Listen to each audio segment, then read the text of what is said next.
next one on the list, Magaria. Oh boy. All right, so fun fact to note, guys, he only appears in the anime. He doesn't appear at all in the manga. Then why is he here? Doesn't even go here. Do you even go to this anime? No, but I have really cool 2 eyes. Different color. Okay, go home. That's why I'm gonna say the Rock does the Blood Edge then, because he has 2 different color eyes.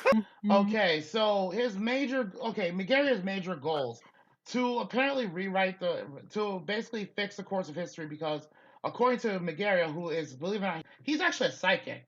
So one thing to know, he's basically a psychic who can see into multiple timelines. He can see the true timeline, everything. To make a long story short, his ultimate goals are to stop the Mibu clan, stop Nobunaga, and undo the chaos that caused history to spiral out of control. As a time patroller, you'll prevent history from being which he eventually managed to do. Notable is that he uses an arm cannon that's powered by his own soul. And if I remember correctly, Zam, you compared that to Ryuji from Yakuza Dead Souls. Yeah, his freaking gun reminds me of it. I'm sorry, but No, it just does. You're not wrong to say that, actually. And to make a long story short of Magaria, I remember, like, Zammy, didn't you say he looks like the literal love child of Dante and Lady? Yes. Yes, that was another comment I made. And he was your number 4 husbando. Look, he's nice, he looks good, but his voice actor is gross. If he could just shut the fuck up for, like, the entire series and not speak a word, then yeah. Or if he was been voiced by a different VA, I assume? Yeah, it was just like, I can't stand his English voice actor. I am Sergeant Sosuke Sagura of Mithril's Tactical Division from the West Pacific Fleet flagship Tuatha De Danann. Let me give you a little lesson on the basics. Once a Soul Reaper reaches the level of Captain, he then has the ability to control the size of his Zanpakuto. They have to. Because if they didn't, they'd all be swinging around swords the size of skyscrapers. You should never judge your opponent by the size of his Zanpakuto. Oh, you know. Well, thank goodness I'm out there risking my life to keep you all informed. Communication's a two-way street, pal. But even a bastard like me can spot true evil when he sees it. True evil are those who use the weak for their own gain. I get what I'm saying, but the voice of Kaiba would have been a better choice for Magaria. Give him, like, a fucking Meta Knight accent. That's better. Just, like, please, get rid of this. Give me some time and I'll do it. Fuck it. Oh my god. Anyways, initial thoughts of Magaria, like when he first appeared.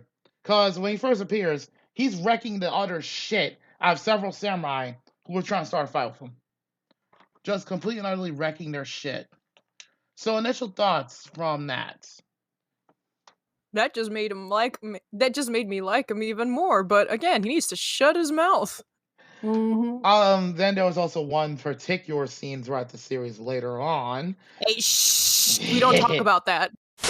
I mean, I'll give Magaria this much. He is pretty, like, he's very straightforward. He don't give a fuck about, like, you know, side quests or any of that shit. He just wants to get to the goal and be done.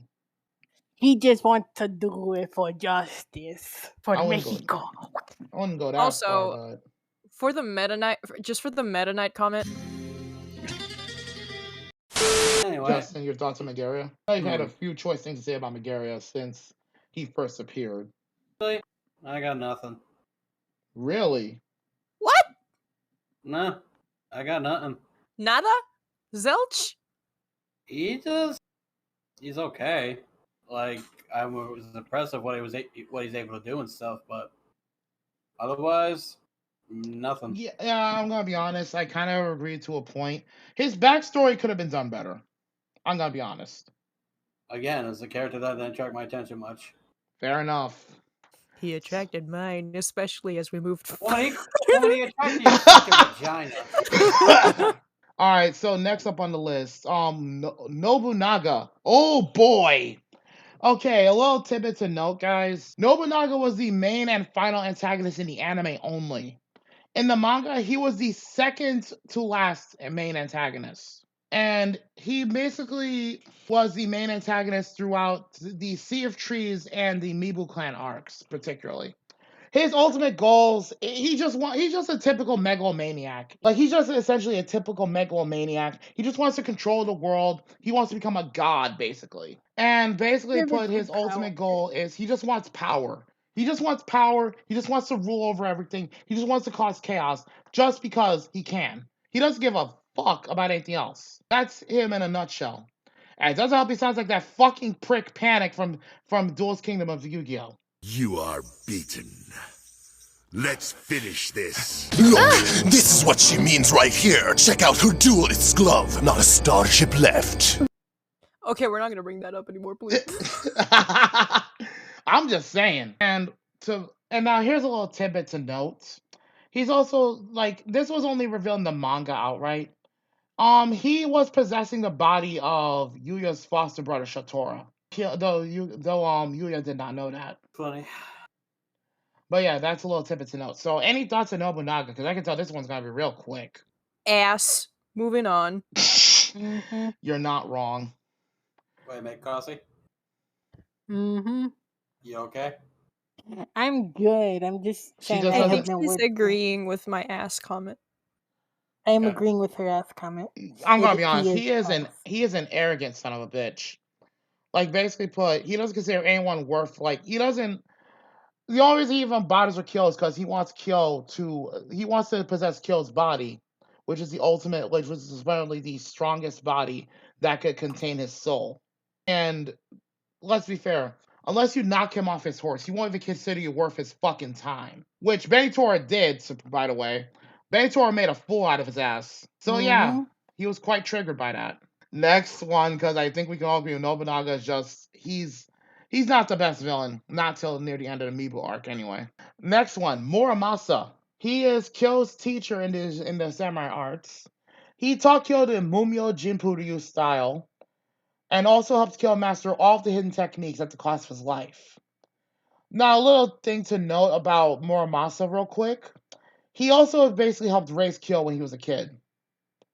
Well, that, and also should point out that not only did was Muramasa directly responsible for that, but also should point out that he was afflicted by a very fatal disease. And the only thing that kept him alive were basically his willpower. And also the fact that he basically did some multiple means to survive the death disease that affected him. Also should note that when he taught Kyo the techniques, I should only note this right now, guys, because I know you saw the Suzaku technique. That wasn't the only technique Muramasa taught him. In fact, he pulled a Master Tongue from Fatal Fury, just if you remember. He taught the ultimate technique to Kyo, which sadly was never revealed in the anime. He taught a technique equivalent of the Hakyoku Seiken from Fatal Fury. But yeah, that's not here nor there. Like, point blank, Crossy has a note that he sounded a lot like a certain Sonic villain.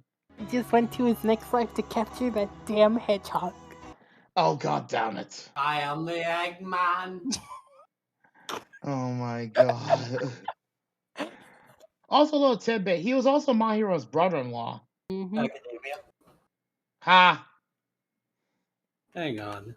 Hold on a minute. Hmm. I just realized what that guy reminds me of. Who? Reminds me of Teddy from Persona. Oh my god! Look at the comparison. Tell me I'm wrong.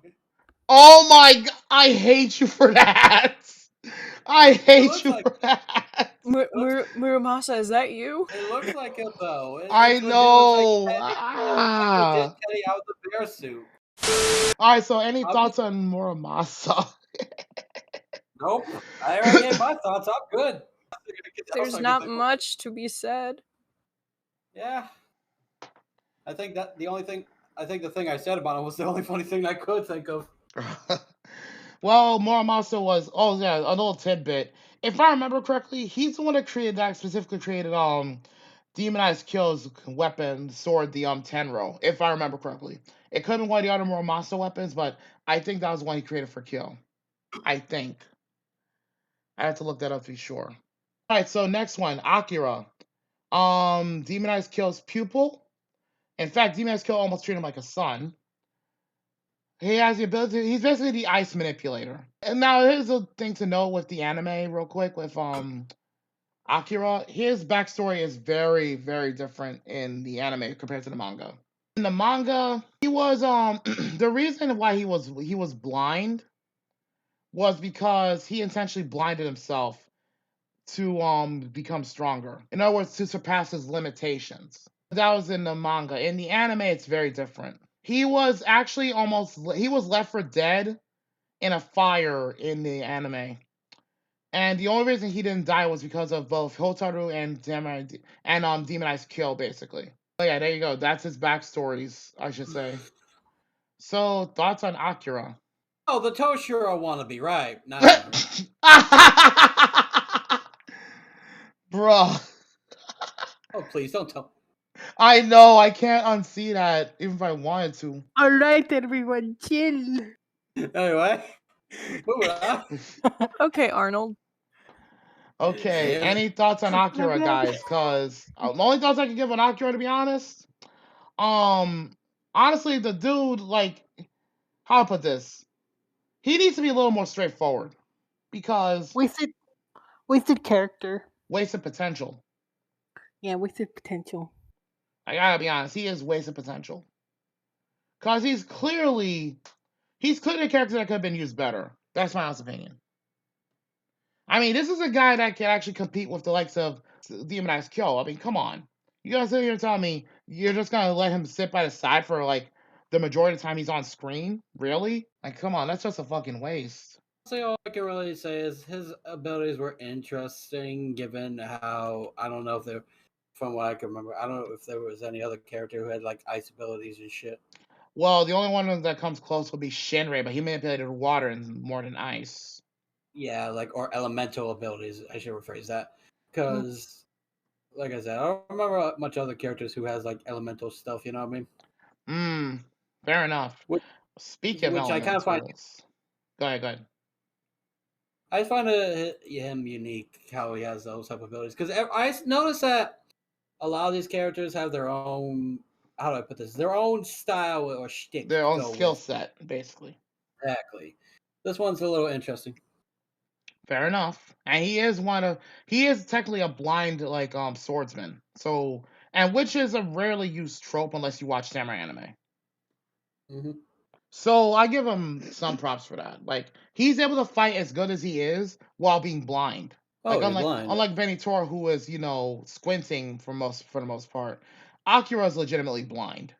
See, there's only one anime swordsman that I know is blind, and he can really kick ass. That's the problem. Yeah.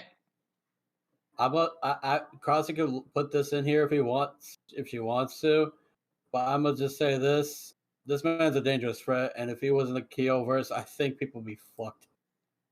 Oh shit, that's right. I forgot about him. I forgot about August. He's actually blind as well. So another blind Justin, swordsman. I know this is off course, but scary thought. What if August gave Akira training? See, here's the thing. He could, depending on what his skill set is, but there's a problem with that. What's that? Human demigod. Fair enough. His training would probably kill Akira. Exactly. Fair enough. Anyway, carry on. Alright, so any other thoughts on Akira, Crossy, Zami? Nope. Fair enough. Next one. Would have been interesting if we actually saw him more. Then I would have, had more of a thought. Yeah. Well, the series had lasted longer. I feel like aside from that, I want to put an input. I feel like the show's characters haven't really been given much love, especially when we get to introduce new ones and shit. You know what I mean? Yeah, those certain ones I'm glad were offed. Next one on the list, Hotaru, the fire user. And what was it? Zami's husband number 5. Oh my god, I have too many. You're being a snoot. No, At no. least No, at least I'm one with taste. yes. I know. I'm not saying like suit like koi suit. I'm just saying I'm trying to be PG with the SLUT thing. Is what I mean. Ah, fair enough. But yeah, Hotaru basically put he can create and control fire. He's basically an expert in the fire style of the Mumo Jinpyo Ryu. He's Gesundheit. also yeah, I sometimes I'm having an issue pronouncing that. Okay, now and this is mostly from the manga real quick because his backstory was actually properly explained. In the manga, point blank, Shinrei, as I said, like I told you, Sammy, Shinrei is Hotaru's half brother. Now, the thing to note is that between him and Shinrei, there was some very bitter rivalry going on mostly because of their father. Because Hotaru, his mom was the concubine of Shinrei's father.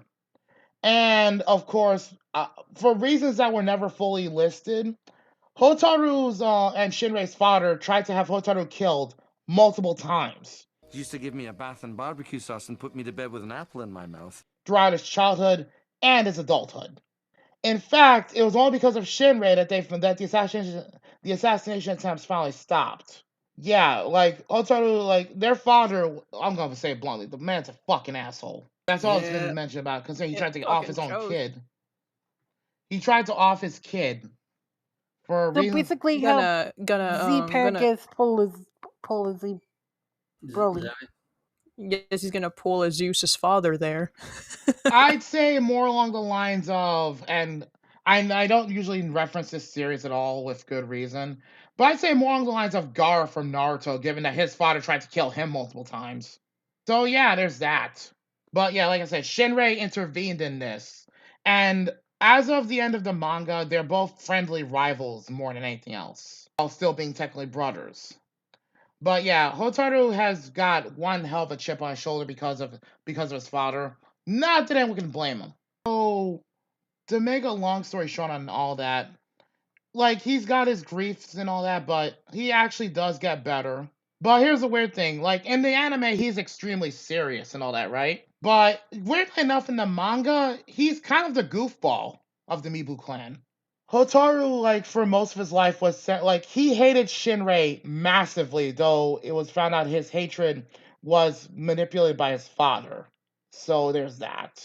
But like I said, eventually they get along and they become proper brothers, so to speak. But yeah, thoughts on Hotaru? I don't think I got much else to say at the moment because. I mean, it's fair. I mean, we didn't get too much of a reveal on his backstory. Like, we didn't get any backstory reveal at all on him in the anime, and the manga doesn't really express it. Like, what little I can find from the manga does express it well enough.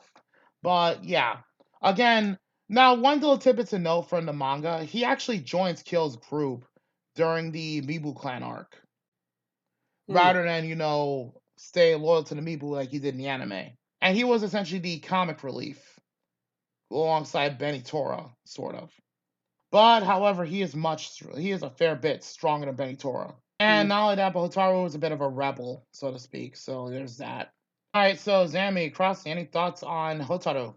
Burn, baby, burn. Disco Inferno, burn, baby, burn. Weirdly enough, that somewhat fits. I mean, he I think does have fire abilities. Go ahead, Justin. I don't know. I got nothing. I forgot.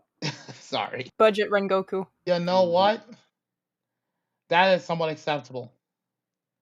I mean, he has the skills for it. Why not? Except he can generate actual fire somehow. But Set her to blaze.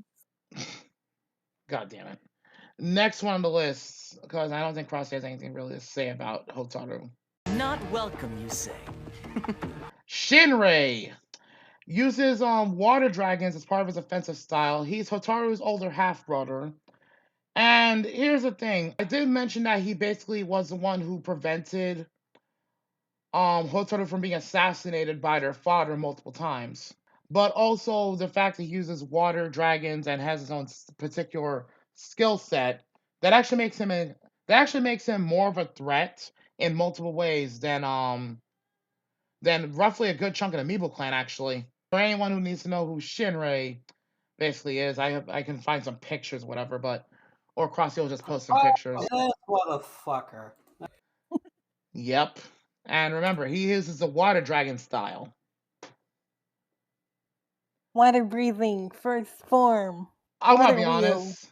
The sad part is, hun, if he were a Demon Slayer character, I'm pretty sure he would have been using a lot of Gyu's techniques. Let's be fair. There you go. I made my jokes. I am ready to move on. Nah. You're not wrong that he is a bit of a reminder to Hanzo and Genji from Overwatch. It's mostly because of the dragons. It's mostly because Fair of that enough. summon. Fair enough. Now the sad part is in the anime when he first runs into Kyo, he basically either breaks even or beats the breaks off of Kyo. But Muramasa completely owned him. Despite being horrifically terminally ill, Muramasa completely owned Shinrei. But give credit where it's due. He did basically, I'll give Shinrei some credit. He is one of the more upper tier characters in the series in terms of overall skills. So much so that Yukimura eventually left Kyo's group to join the Mibu clan temporarily. And one thing to note is that if it weren't for him being taken by surprise, he would have actually been a key factor in defeating Nobunaga near the end of the series. So there's that to consider as well. One thing that can be said about Shinrei, though, he is extremely loyal to the Mibu clan first and foremost. And damn near nothing else, overrides that. Gotta respect loyalty. In fact, now that I think about it, in a number of ways, I just noticed this. Shinrei has a few parallels with Odeon or Merrick, actually. Just a few, though. But it's like I said, it's not like too many. I just feel like I had to note that real quick. But yeah, a lot of thoughts on Shinrei. Oh, wait, this is Zami's husband number 5 or 6. I lost count. Okay, well, there's Don't even start naming them. Just give us your thoughts on this motherfucker. It's the white hair. That's it. Okay. She likes silver foxes. All right. Crossy. Yes. Your thoughts on Shinrei? Water wheel. I mean, if he were a Demon Slayer character, I guess. Budget Gyu? Well, to be fair, this was long before Demon Slayer was a thing, so technically, Gyu would be Shinrei, but better. If he had a better character. I mean, like I said, he would technically be. Actually, you know what? I had a horrible thought. Shinrei, if Shinrei were older, basically, he would have probably been Urokodaki's relative. And we all know how brutal that motherfucker was when he trained Tanjiro. So there's that to think about. And let's not forget, Urokodaki was a water Hashira, but that's not here or there. So basically, I think we got through all the major characters at this point, all the notable ones. Because let's be honest, there weren't that many, the list of notable characters throughout the series is pretty fucking extensive if you look at the manga.